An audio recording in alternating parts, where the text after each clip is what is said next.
प्यार से कहना धन निरंकार जी। आइए महापुरुषों जी, हम सभी साथ मिलकर राजपिता जी के अनमोल वचनों को श्रवण करें और उसे अपने जीवन और व्यवहार में ढालें। साथ संगत, अभी पिछले कुछ दिन पहले दास को अपने एक बड़े पुराने मित्र से मिलने का मौका मिला। हम स्कूल में साथ पढ़ते थे, तो काफ़ी सालों बाद ऐसा सबब बना के मिले, तो बातें शुरू हुई। कुछ उन्होंने अपने जीवन में क्या चल रहा है उसका जिक्र किया, कुछ दास से पूछा। फिर जाहिर सी बात थी, उन्होंने मिशन के बारे में बात करनी शुरू की। कहा कि मिशन का मैसेज क्या है, सदगुरु माता जी का उद्देश्य क्या है, मिशन का ब्रह्म ज्ञान का क्या मतलब है। अनेक तरह के उनके जो सवाल थे वो पूछ रहे थे दास से। तो बातों ही बातों में बातें आगे गुरु चर्चा होती रही, और जो हमें मैसेजेस सदगुरु से हमेशा मिलते रहे हैं कि ये प्यार वाली भावना, निमाणापन, हर एक दूसरे के साथ प्रेम, इन सब बातों का जिक्र होने लगा। तो अचानक से दास के दोस्त ने कहा कि यार ये सब तो ठीक है, पर मुझे तो बड़ा गुस्सा आता है। मैं कुछ भी अगर देखता हूँ जो मुझे तंग करता है तो मेरे को बहुत गुस्सा आता है। मेरा अपने गुस्से पे कोई कंट्रोल ही नहीं रहता। मुझे कई बार तो लगता है बस मैं आपा ही खो दूंगा और कुछ ऐसा ना कर दूं। तो साथ संगत, जैसे ही उन्होंने बात का जिक्र किया, दास ने सिमरन किया और मन में कहा कि अब मैं इसको कुछ इस तरह से बात करता हूँ कि हम गुस्से के बारे में जब ऐसा कोई जिक्र होता है तो क्या बात संगतों में सुनी है, इनसे साझी करी जाएं। तो बाबा जी की कोई विचारों की ऐसी बातें याद आई तो उनसे साझी की।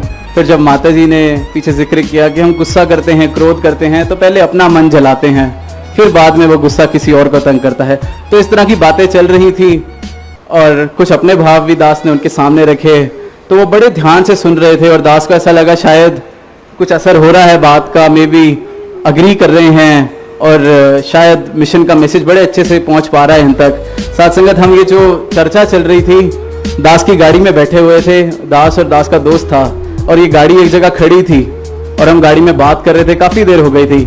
जैसे ये गुस्से का टॉपिक चलते चलते दास उनको शांत कर रहा था, अचानक से खड़ी गाड़ी पे एक दूसरी गाड़ी ने जोर से हिट कर दिया। और साथ संगत, उस मोमेंट पे दास अपने दोस्त का चेहरा देख रहा था। उसका फर्स्ट रिएक्शन एकदम गुस्से वाला आ गया।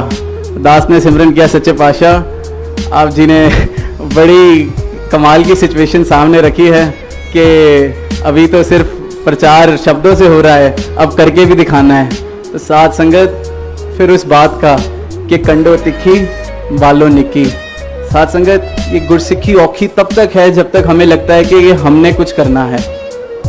जिस पल समर्पण का भाव आ गया कि सच्चे पातशाह मेरी कोई औकात ही नहीं है कि मैं आप जी का मैसेज दे क्या मैं एक कदम भी अपने जीवन का आपकी मर्जी के बिना चल सकूं, आप जी ने सब कुछ कराना है। तो फिर साथ संगत, ये खुद लाज रखते हैं। गाड़ी से उतरे, जिस महात्मा ने गाड़ी मारी थी वो गाड़ी से उतरा, वो काफ़ी घबराया हुआ था, पता नहीं अब क्या होगा। तो बड़े प्यार से साथ संगत सच्चे पातशाह ने खुद वहाँ पे प्रकट हो के संभाल ली सिचुएशन। बड़े प्यार से हमने एमिकेबली पूरी सिचुएशन को डील किया। फिर जब गाड़ी में बैठे तो दोस्त बोलता है, कहते हाँ यार वैसे गुस्सा करने की ज़रूरत ही क्या है, ऐसे भी तो सारे काम हो जाते हैं। वही बात। तो साथ संगत, कहने का भाव ये कि ये हर एक गुरसिक की लाज खुद रखते हैं, बशर्ते ध्यान इनके चरणों में हो। ध्यान इस बात का रहे कि जो आप जी के वचन आते हैं, जो आप जी चाहते हो हमसे, वो जीवन वैसा तभी बन पाएगा जब मैं पूर्ण तरीके से समर्पण करूँगा। और साथ संगत, कोई भी माता पिता ऐसा नहीं चाहेंगे कि उनका बच्चा सक्सेसफुल ना हो, उनका बच्चा नाम ना कमाए।